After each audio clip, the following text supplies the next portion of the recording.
To our panel, joining us again, Robbie Perry, professor at Howard University, political science professor, as well as CBS News correspondent, former CBS News correspondent, Lyndon Kenyon, joining us this evening. Guys, you heard a lot there in the opening remarks. I want to get sort of a temperature check about how you guys are feeling about how things are right now. If we had to take a temperature check of where things stand right now. Again, it's still really early, but based on the tea leaves, there's something percolating. Particularly in the race for mayor. Yes.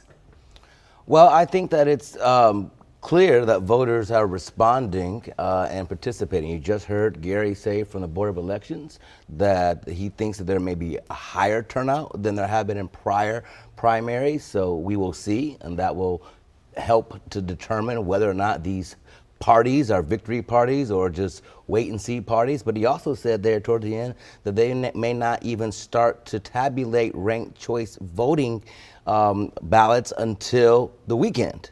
And today is Tuesday. So that's a long time away. And, you know, for the whole President Trump variable here, you know, he hates when election nights happen and no one knows what happens until days later. He automatically assumes that's corruption. So if the election is not, for mayor, is not clear by the end of the night, you could expect Trump to probably say something tomorrow. Yeah, that's very true. Linda. He's been very outspoken about, as Ravi said, not knowing elections results right away, always claiming that it's ripe with fraud, that the elections are somehow rigged. He has a stake in this election, especially when it comes to the mayor's race. And so he does not want the Democratic Socialist person to win this race. So I'm sure we're going to be hearing from him. He's always outspoken. He's overseas right now, but that has never stopped him in any way, shape, or form from using his social media platform to speak all hours of the day and night. And he is very well invested in what happens in D.C., right down from the use of federal troops, immigration crackdowns, his threat to federalize the entire district, all of these things. And of course, his beautification campaign, the extension of the use of National Guard troops. DC is very, very important to him.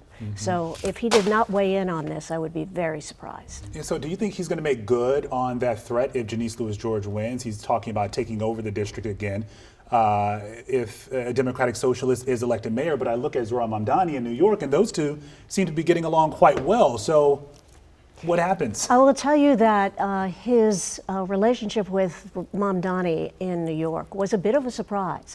He was very outspoken against Mamdani when he was running. But when he came to the Oval Office, it seems that Mamdani kind of charmed him, and he suddenly liked him very much. He still seems to like him very much.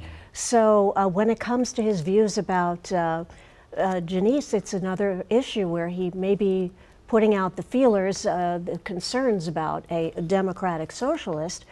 But if he feels that he can work with her, he may all of a sudden like her very much. So That's right. And he can move very quickly from one point of view to another. well, Fox News voters have done that. They actually had several polls of Mamdani policies over the first couple of months and asking their viewers whether or not they liked Mamdani policies in New York City. They liked them so much they stopped doing the polls.